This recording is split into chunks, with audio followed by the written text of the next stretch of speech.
My sauna cabin is primitive, one step removed from the first excavations in the hillsides of Finland. I wanted it that way, for I felt it must be close to the earth.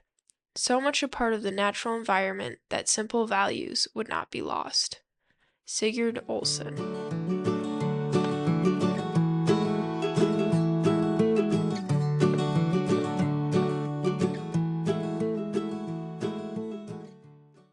Hi, this is Risto, and welcome back to the Sauna Trail podcast. Join us in our adventures as we share the story of how our family discovered the world of Finnish sauna. You might be wondering, why would anyone do a podcast dedicated to something as commonplace as sauna? It's like doing a podcast about tweezers, or limes, or dandelions. Well, if you stick around, you might find out that there's more to sauna than you realized. Today we travel way up north in Minnesota to use two unique saunas and jump through a hole in the ice. One of the items on our sauna bucket list was to experience Avanto, which is the Finnish word for hole in the ice. I had read online that a YMCA camp outside of Ely, Minnesota, had a sauna on a lake that they regularly cut into the ice to make Avanto. So I booked our cabin reservation for February when the lake would be frozen over. My brother Greg and his family decided to join us again. I figured while we were up in the area, we might as well go a few days before Greg and his family and stay at a different cabin and experience another sauna. So I found an off-the-grid cabin on Triangle Lake, which isn't too far from Ely. Some things we knew about the cabin beforehand were it was 16 foot by 20 foot, and within it was an 8 foot by 8 foot sauna. It was completely off grid, but drinking water was provided for us. There was a camp stove for basic cooking, and the cabin was heated by the wood burning sauna. There was a pit toilet, which I don't think Mama knew what that meant at the time.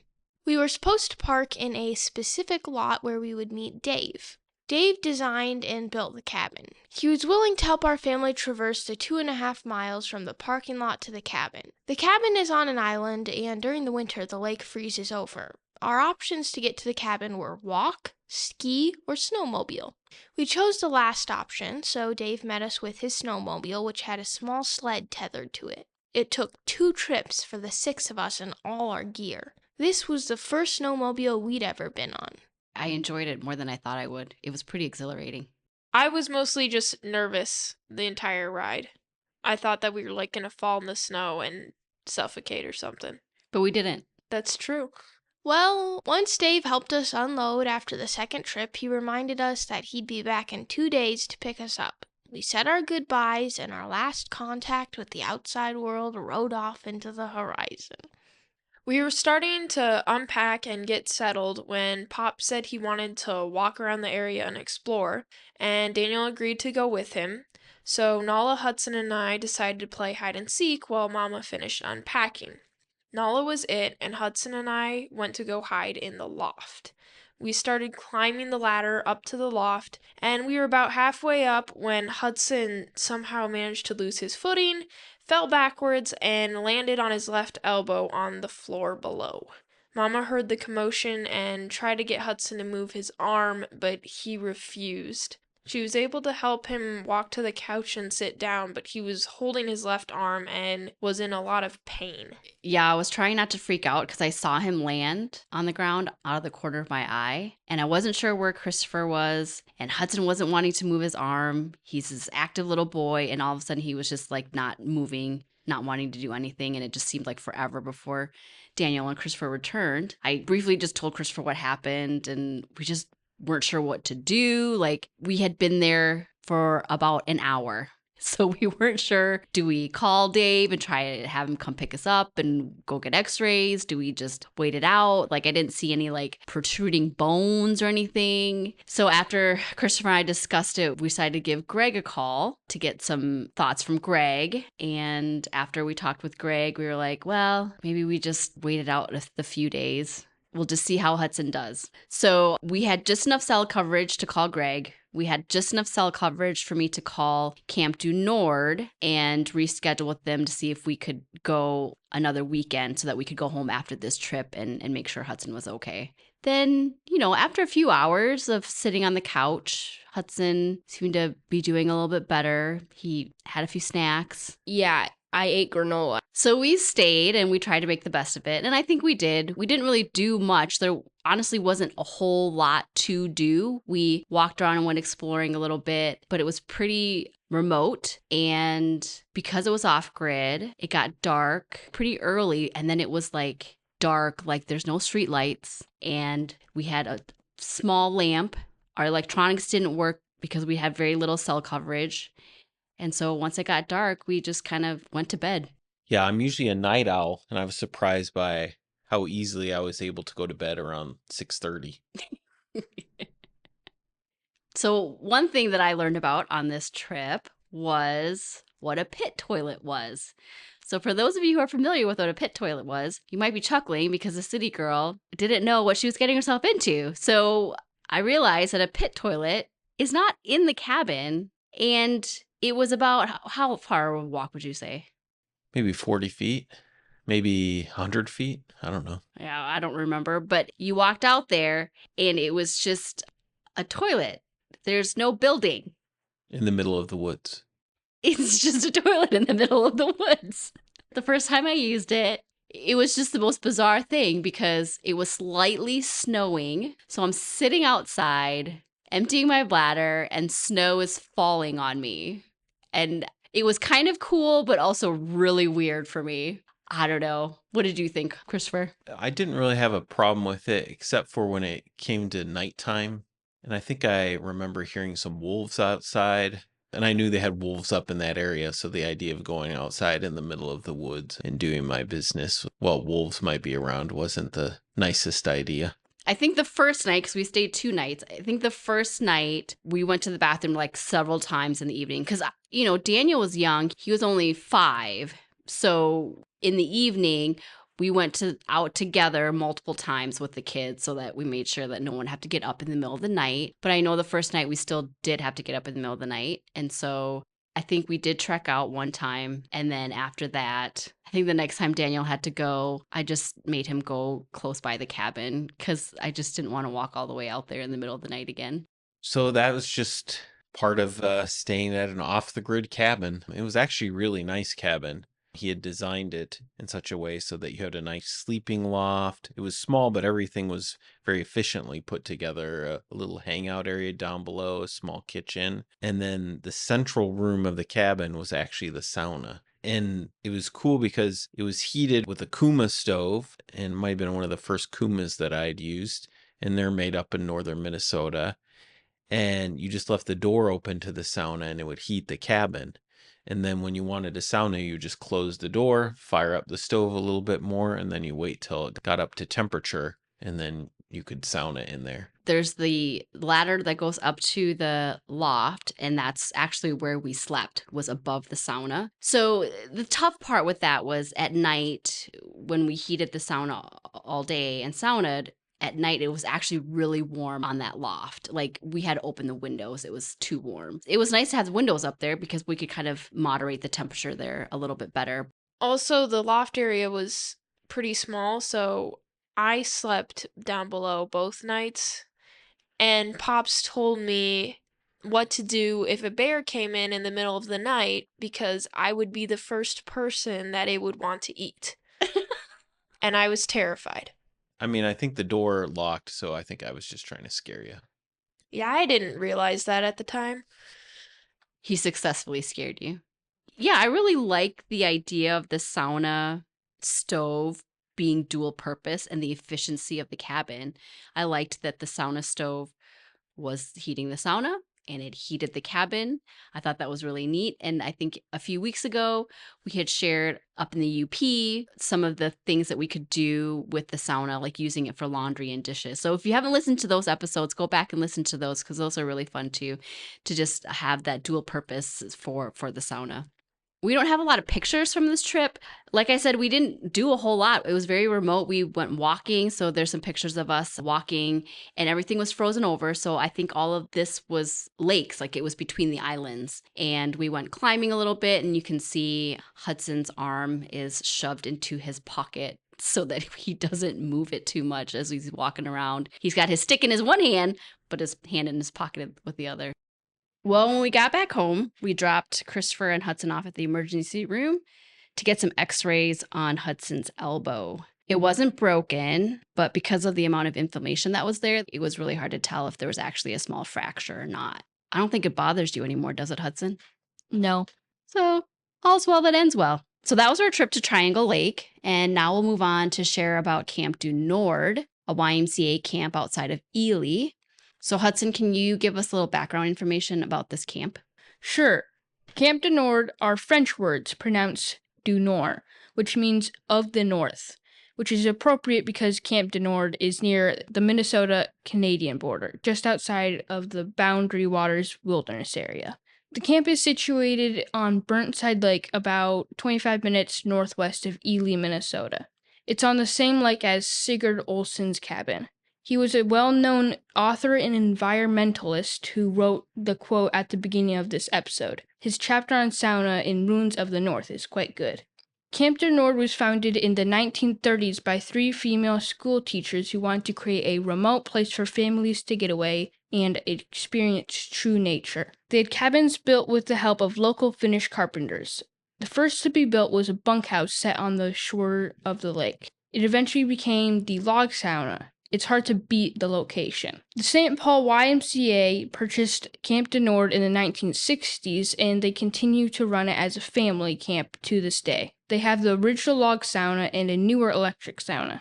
Today, the road runs right into the camp, but it is still a great setting and feels removed from the hustle and bustle of city life. Thank you, Hudson. I'd mentioned earlier that finding an Avanto to use between sauna rounds was on our bucket list. An Avanto is a hole in the ice. And in my Googling, I came across Camp du Nord. And I contacted Emily there to arrange a visit so that we could use sauna and Avanto. And my brother Greg and his wife Clarissa and their offspring joined us again on this adventure. So welcome back to the podcast. Thanks. What did you think about our proposal to jump through a hole in the ice? Yeah, I was excited. I was down for it. We had been talking about it, so I was looking forward to it quite a bit. What about you? I think I was like, sure, why not? Give it a try. At least I can warm up afterwards. Well, you'd already been on some crazy sauna adventures, so you'd been stretched enough. And you two are pretty up for adventure anytime anyways. Yeah, Yeah. definitely. So had you been to Ely before, or the Boundary Waters, or Camp du Nord? I'd just been camping in the Boundary Waters. I think that was the only time I came that far north before this. I went to it must have been a different YMCA camp in the Boundary Waters, like for a weekend when I was maybe like in high school with my family. So the cabin that we rented was a pretty large cabin, and I think we might have selected it just for the size of our group and because it was fairly close to the sauna. And it had 3 bedrooms upstairs where all of us slept except for Hudson and Daniel slept downstairs on some bunk beds in the living room. So we have a few pictures here of just the kids goofing around in the living room, and they had a wood-burning fireplace, which was something that we always love. At this cabin, one of the nights it was raining, and that was the first time I had heard rain on a tin roof, and it kept me up. I didn't really like it, and it was very loud. Yeah, so it must have been a spring rain then, because we went kind of late winter, early spring. So we have a few pictures of the lake frozen over, and we went for a walk with the kids on the lake. So I don't know if any of the kids remember what that was like. Was that scary, Becca? Yeah, I did not trust any of the parents making sure that it wasn't thin. But no one fell in. Were we able to walk out to the island? I don't know. It looks like it. I think we were able to walk out to the island. I think so. I think it was safe enough to walk out, but you're always worried about falling in till the next day when you cut the hole in the ice and you go in on purpose. Yeah. This is the sauna. Like Hudson had mentioned, it was the first building that they had built on the property. It was originally a lodging for them while they built the other cabins, but then eventually was turned into the sauna. And so we have some 360-degree pictures to kind of look around. So spoiler alert, we do go back later to Camp du Nord. So these pictures are actually from a later trip where there's no snow on the ground. Yeah. Well, and I think we got more pictures this time. So you can see they have a large deck area and it's right on the shore. So in the winter, like it's completely frozen all the way up to the deck. And then In the hot room, they have a pretty large Kuma stove and 3 tiers of benches. What did you guys think of using this sauna? What did you think of the hot room? I remember really liking the 2-door setup where you could go out into the changing area or go straight outside. I thought that was nice. Yeah, and they have plenty of space to relax. The changing area is huge, which is nice to have that space. If it was a blizzard or really bad weather, you could hang out in there. And then the whole deck area. Probably if it were mine, I would make the hot room a little larger and the changing room a little bit smaller. Did we manage to get everybody in there? I think for one round, right? I think so. Yeah, I think we were all in there together at least once. The lantern was a nice touch. Yeah, they have several lanterns, so you have this natural light for inside and outside. It is really nice. At Camp du Nord, they helped prepare the hole in the ice, so we didn't have to do that. And they had everything all set so that we could just kind of walk down in there. Did we wear socks? Oh, yeah, that's right. We stopped in a store in Ely and got socks because Emily recommended that we have socks so that they don't stick to the ice. Yeah, and so you don't slip around. Yeah. Also. So here you can see the hole that they prepared for us with the ladder going in and out. Well, actually, to come out. Mm-hmm. Yeah, because I think we went in on the side without the ladder, and then you climbed out the ladder side. And it wasn't super deep. No, you could touch the sandy bottom. Yeah. So, I mean, how deep was the water here? Maybe 3 feet? I would say probably maybe like 4, because I think it was up to our shoulders. Yeah, that sounds about right. But to actually get under, you had to duck. Yeah, even I did. And then they had a cover for the hole in the ice, which was kind of nice too. So I guess nothing fell in. I think it's to prevent it from freezing over again. Oh, Yeah. That makes sense. I mean, and so people don't fall in. Or animals. What if animals fell in?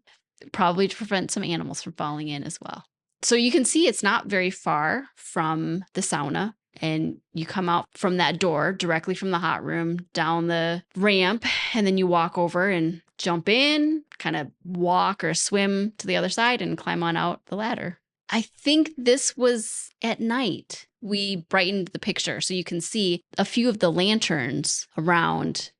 So maybe it was the evening. Yeah, it might have been the evening. And I remember thinking how nice it was the way they had it lit. It was just such nice lighting on the ice, a nice little path to get to the hole. So the kids are smiling here. Was this before we went in?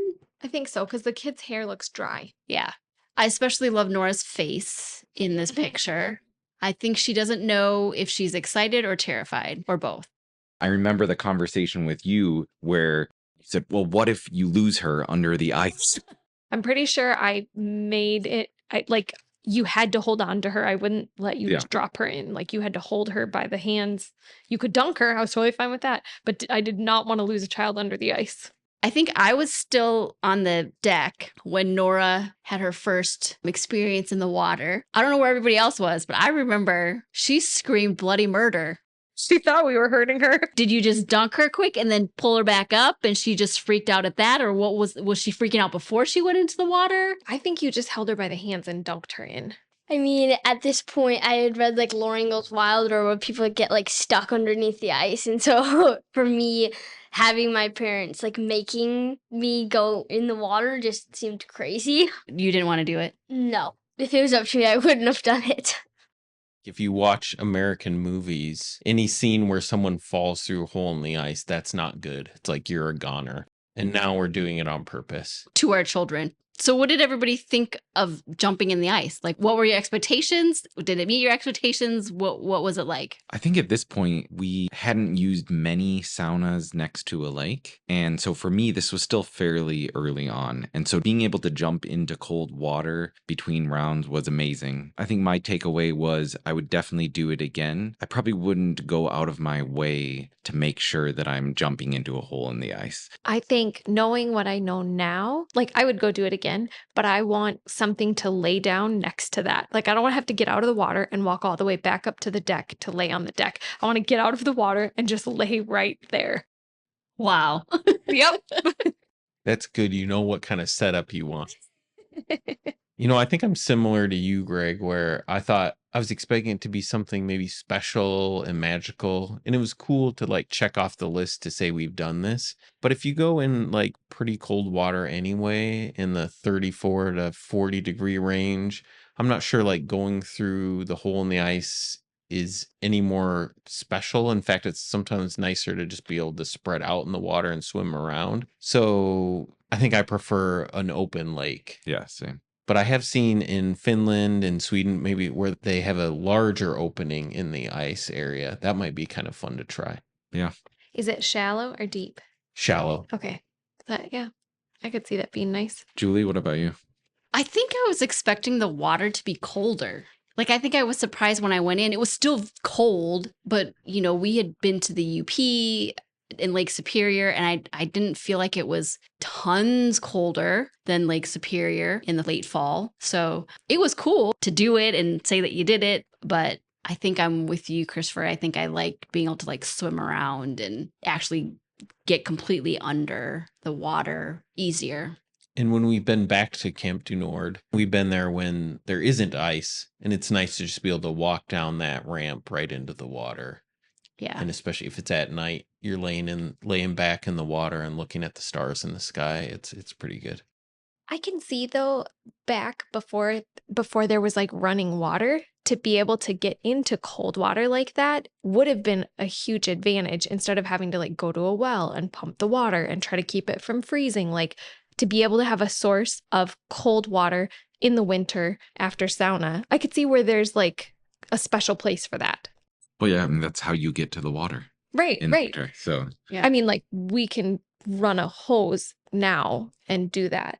But back then, before that was commonplace, this was the way to do that. I think overall, my favorite part of Avanto was dunking Nora into it. Like being able to do that. Yeah, witnessing that was pretty funny. Did we dunk Everett? I thought he went in. He went into Was I down in there and then you handed him to me? I think that's what happened for Everett. You were on father mission to stretch your children. This was after we went in the hole nice in the evening, the same time that Nora got dunked. I remember going back onto the deck and just laying out. And this was the first time I got the sauna spins that I can remember. And it was crazy because we went to like really, really cold and just laying out. The moon was moving. The trees were swaying in ways they shouldn't be going, and the stars were moving. I was like, what in the world? This is crazy. I mean, the sauna gets pretty hot. So I think that the hotter the sauna is and the colder the water is, I think the more intense those sauna spins are. I think this sauna gets pretty toasty compared to some of the other saunas we've used in the past. And that water is cold. Consult your doctor before getting sauna spins. Yeah. This is good advice. Yeah, but the deck outside was really nice. I remember also laying out there between rounds, looking at the stars, and being able to do that with the kids was really special and really cool. Yeah, because they had the nice benches around it too. Like, they had a huge wide open space of deck, but then they had benches around the edges.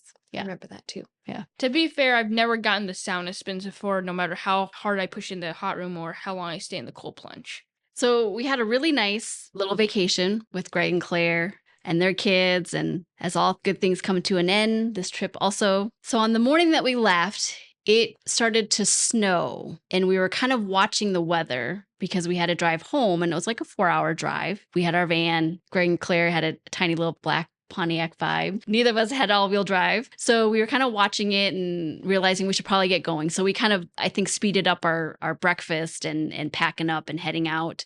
And by the time we actually hit the road, there was more than just a dusting. Like, the snow was starting to collect. Yeah, it was really pretty just following. I remember taking some pictures and videos of it coming down. I thought, oh, this is wonderful to be in the woods and see the snow. What a beautiful send-off. Yeah, and then I think I was in mom mode, and I was like, we got to get everybody packed up and going. So Daniel, we packed up his little scrambled eggs on his paper plate and loaded him into the car so he could just eat in the car. So we started driving, and it was earlier in the morning, and the roads hadn't been plowed yet. So Christopher and I, we were in the van. We headed out first, and Greg and Claire were behind us. So we were literally making tracks on the road. I remember that. Like, it was clear, flat, beautiful, untouched snow, and then came our tire tracks. And I was getting nervous because it just kept coming, and there was just, we got onto the main street and it still hadn't been plowed. And so, you know, in the winter, for those of you who drive in the winter, like, sometimes you'd go to turn the car and it doesn't quite turn right away, but it eventually catches. So the car then turns where you want it to. But we hit an area, and Greg and Claire, at this point, we couldn't see them behind us, but we hit an area of the road where it curved to the left, and Christopher was turning the steering wheel, but the van was not turning to the left. It kept going straight, and I think we were both waiting for the van to like catch and turn with the road, and it didn't. And I think at some point I hear Christopher go, "Oh no." We basically drove off the road and down a steep hill. And the way that the hill was angled, I could feel the van starting to tip. And so I braced myself for the van to roll onto the passenger side. Because I was on the passenger side, I could feel it tipping that way. But instead of tipping and rolling, we actually hit a telephone pole. And I think that telephone pole then shifted the van's momentum so that it didn't roll, but the telephone pole just scraped along the passenger side and it knocked out all of the windows. So it knocked out my window and the two windows behind me as we just scraped along it. And then we just kept going down this steep hill, eventually stopped by a few trees at the bottom of this hill. Yeah, there was a house down below, and we were just traveling down this hill, hitting kind of smaller trees. And then, I mean, which was good. They kind of slowed us down a little bit by a little bit. And then we hit kind of a medium tree. And then that's where we stopped. Yeah. So we kind of just sat there. I think we were all in a little bit of shock. I think Christopher started to call 911. I got out of the car to go see if somebody was at that house. But when I got there, it was like dark. No one answered. So I came back to the van. Greg and Claire, where were you guys at this point? And what did you see? And what happened with you guys? As we followed you guys, we watched your tire tracks. And I remember we came up to this hill and I had this sinking feeling because I didn't see the tire tracks go around. And he was just driving and I was quiet for a second, but I sat up higher in the car and I looked over the edge and I was like, Greg, they went off the side. And so I think we just took that first driveway, which must have belonged to that house. And I think you jumped out of the car. Greg jumped out of the car right away and ran over. And I sat in the car with the kids. I think we were at a point where the cell service was really bad. Yeah. And I was trying to call and I don't think I could get out. Yeah, so I was able to get a hold of someone, and then they sent an officer out. And I can't remember, they also were sending a towing company out. So Greg came walking up, and so we started unloading the kids, and we took them over to your car and had them in your car. They were walking because it was deep enough down in that part that they were walking in the footprints. I just remember looking at, and they were like trying to stay in the footprints. When they were in our car, they started at that point pulling glass out from shoes. I think it was Becca was really worried about getting glass in our car. And I remember at one point being like, don't worry about it.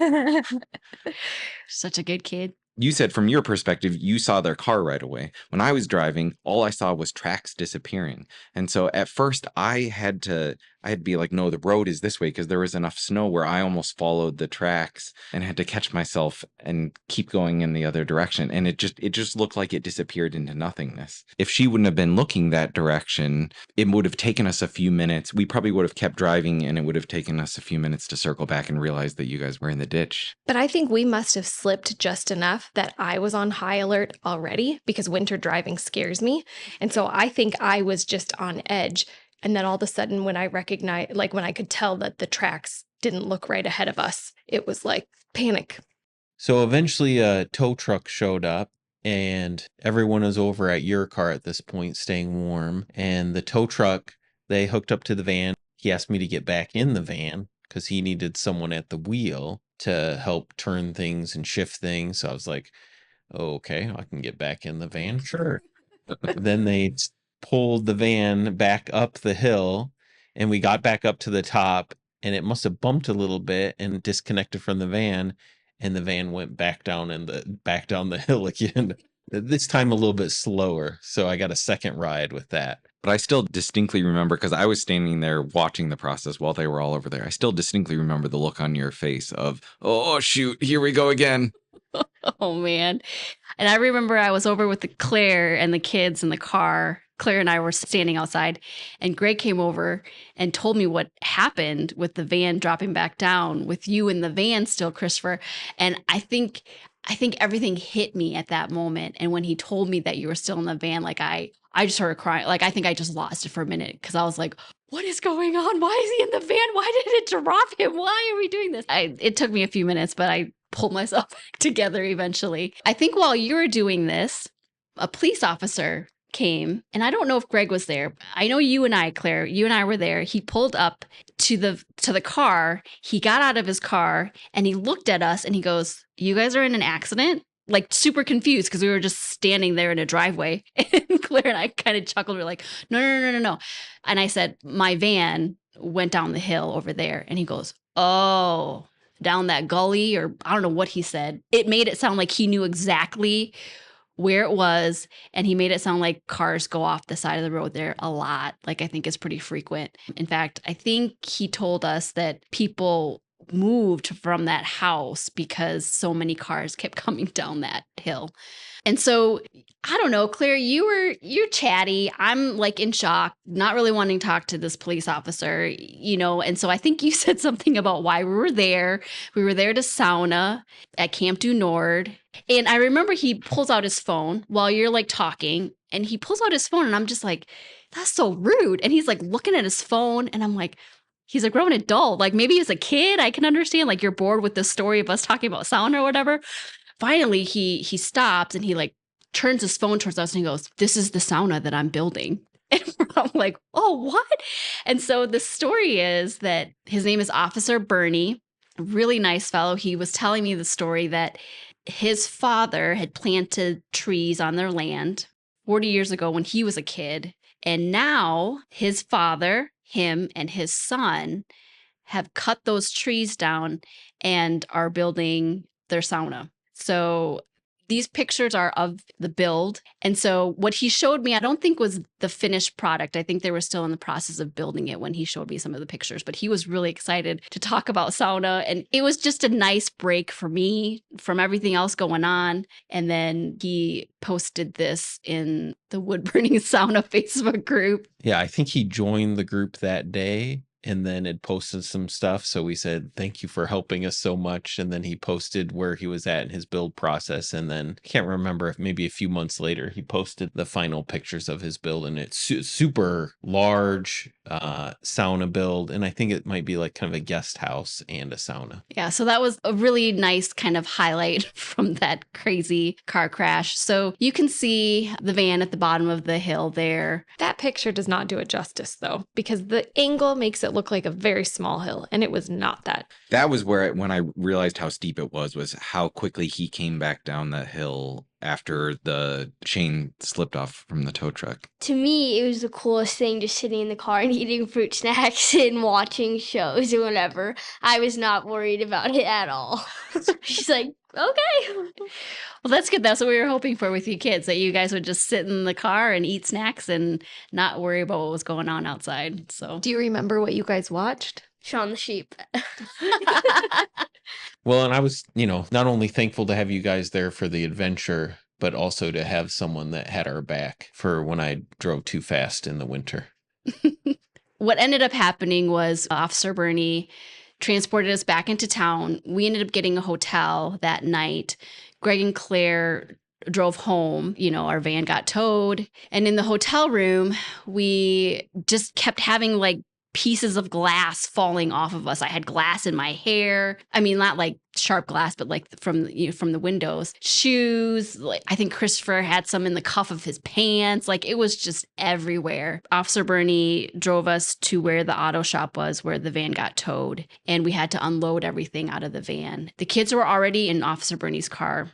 I remember just looking in the van, just making sure we had everything out. And I could see Daniel's plate of eggs on the floor and just glass was everywhere. And I think it was that point, like I came out of the van, Christopher was standing in the garage. And I think I just realized how fortunate we were that none of us got hurt, that we were okay. Like it could have been really bad. So just thankful for God's mercies to keeping us safe and having family there to help rescue us. And so here's a picture of glass on the floor because, again, like I said, there was glass everywhere in the van and we carried it all over us, 2 coats, pockets everywhere. And then another highlight of it was we got to the hotel room Greg and Claire were there with us. They hadn't left yet, and Officer Bernie had dropped us off. And about, 20 minutes later, after he had dropped us off, there was a knock at the door, and I went to go answer it. And there's Officer Bernie with like 4 grocery bags, and he goes, "Hey, you guys left these in my car." And he handed them to me. And like I was like speechless. I couldn't even say anything because it was groceries. He'd gone in the grocery store. He'd bought us bread and milk and juice and breakfast things that they could eat tomorrow, and we could eat stuff tonight. So we got a picture of Hudson happy as a clam eating some sandwich that we had made, and I could barely say thank you. I was so touched and by that gesture from him. So yeah, if you're listening to this, Officer Bernie, thank you very much, and good job on the sauna build. Absolutely. When we got to the motel and we were unloading some of our stuff and bringing it inside, I was crying a lot because I think up to that point I was still in shock and like had no idea what was happening. And then I started crying, and Officer Bernie came up to me. He's like, "Hey, what's your name?" And I'm like, "Rebecca." And he's like, "Well, Rebecca, everything's okay. Everybody's safe. You're okay. So you don't need to be crying." But he said it in a very like kind way, and I was like, "Oh yeah, that's true."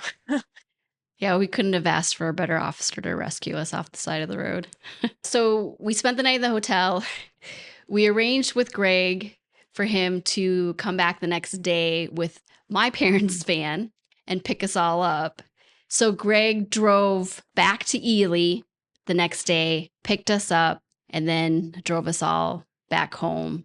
I don't know, did you do some of the driving? I think I did a little bit. I remember feeling really weird about driving that next day. So thanks for coming back and picking us up. And we got home safe and sound.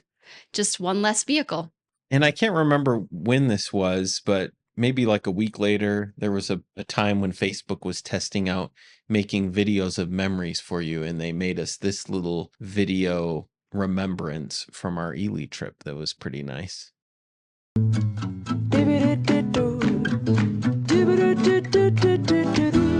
So that was very kind for Facebook to make us that video. And if you're an audio listener to the podcast, let me just describe it. They had that very chipper music showing highlights of that wonderful day, along with the slideshow of our van totally crashed. And you can see the video on our Facebook page, on our Sauna Trail Facebook page. So thank you again, Greg, Clarissa, Nora, and Everett, for taking the time to join us on the Sauna Trail. And thanks also to you for watching and listening as we shared our trip full of accidents, along with 2 really unique saunas in northern Minnesota. Stay tuned for our next episode where we go way outside of our comfort zone and sauna with a total stranger in Wisconsin. It's a fun story. You'll want to hear it. If you haven't yet, join our locals community and say hi. It's free to sign up.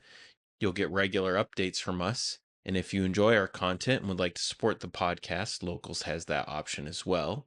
The address is thesaunatrail.locals.com. We appreciate all of our supporters and fellow sauna hounds. Our podcast can be found on Spotify, iTunes, YouTube, and other streaming platforms, as well as at our website, thesaunatrail.com. New episodes release on Saturdays, which is the traditional Finnish day for sauna, also called Saunapaiva. We hope to see you on the Sauna Trail.